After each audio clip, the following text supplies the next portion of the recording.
एक समय की बात है जब औरंगजेब का एक सरदार दिलेर खान छत्रपति शिवाजी महाराज को मारने हेतु और स्वराज्य के गढ़ किलों पर मुगल सल्तनत का परचम लहराने हेतु स्वराज्य में कदम रखने ही वाला था। पर स्वराज्य की सीमा पर ही दिलेर खान ने एक ऐसे योद्धा के पराक्रम को देख लिया जिसे देख दिलेर खान को भी उल्टे पांव भागना पड़ा। और उसका भागना स्वाभाविक भी था क्योंकि उसकी टक्कर छत्रपति शिवाजी महाराज के एक ऐसे योद्धा से हो गई थी जिसके युद्ध कौशल्य और स्वराज्य के लिए मरने या मारने के जज्बे को देखकर उसे भी भागना पड़ा। पर दुख की बात तो यह है कि इतिहास उस योद्धा के पराक्रम को लिखना ही भूल गया। आज छत्रपति शिवाजी महाराज के उस योद्धा के पराक्रम की कहानी जानेंगे जिसका नाम था रामजी पांगेरा।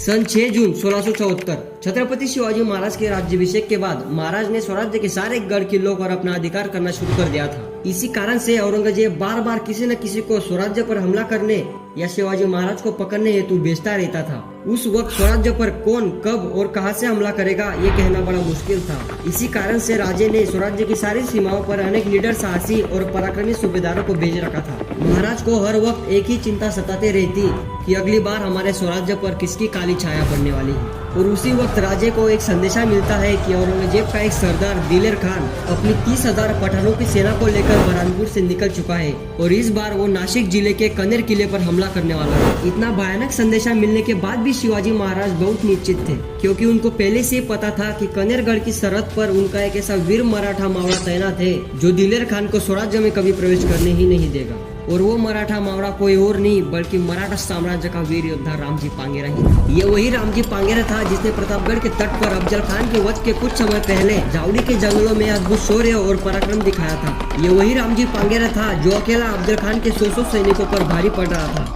कुछ महीने बीते और वो समय भी आ गया जब दिलेर खान अपनी 30,000 की सेना लेकर कनेर किले की सरहद पर आ पहुंचा। और जब ये बात रामजी पांगेरा को पता चली कि शत्रु सरहद पर आ पहुंचा है तब उनके पास केवल 700 मराठों की सेना थी, केवल 700 मराठा, और शत्रु की संख्या थी 30,000। उस वक्त रामजी पांगेरा भाग भी सकते थे पर उन्होंने भागने की जगह लड़ना पसंद किया। कायरों की तरह युद्ध भूमि से भागने की जगह वीरों की भांति रणभूमि में मरना पसंद किया और खड़े हो गए अपने 700 मराठा सैनिकों के आगे। उन्होंने अपने बदन का कुर्ता फाड़ा और सिर की पगड़ी उतार कर फेंक डाली और अपने 700 मराठाओं से बोले, जो जातीचा असेल तो लढेल, जो जाती का होगा वो लढेगा, जो लढेल त्याला सोन्याचा कडा आणि जो पडेल त्याच्या हातात बांगड्या, जो लड़ेगा उसके हाथों में सोने का कड़ा और जो भागेगा उसके हाथों में चूड़ियां पहनाई दी जाएगी। और इतना कहकर रामजी पांगेरा अपने मराठा योद्धाओं को घूरने लगे। उस वक्त कोई भी मराठा योद्धा भागने के लिए तैयार नहीं था क्योंकि उन सब मराठा मावड़ों ने यह कसम खाई थी कि वो जिएंगे भी स्वराज्य के लिए और मरेंगे भी स्वराज्य के लिए।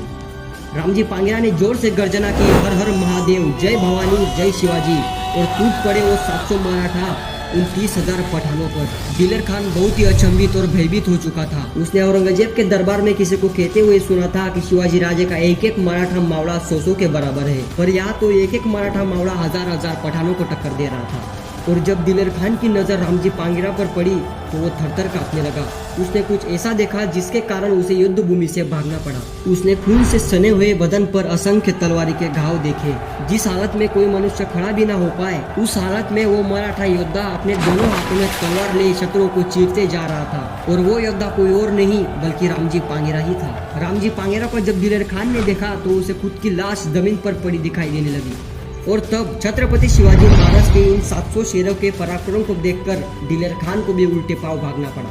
तब रामजी पांगेरा और उनके 700 मराठा मावड़ों ने अपने शौर्य और बलिदान का इतिहास सुवर्ण अक्षरों में लिख दिया था। तब रामजी पांगेरा और उनके 700 मराठा योद्धाओं ने स्वराज्य के लिए अपने प्राण न्यौछावर कर दिए थे। और जिन योद्धाओं ने अपने प्राण तक धरती माता को सौंप दिए ऐसे योद्धाओं का इतिहास हम भूल रहे हैं। रामजी पांगेरा और उनके 700 मराठा योद्धा अमर रहे। जय हिंद।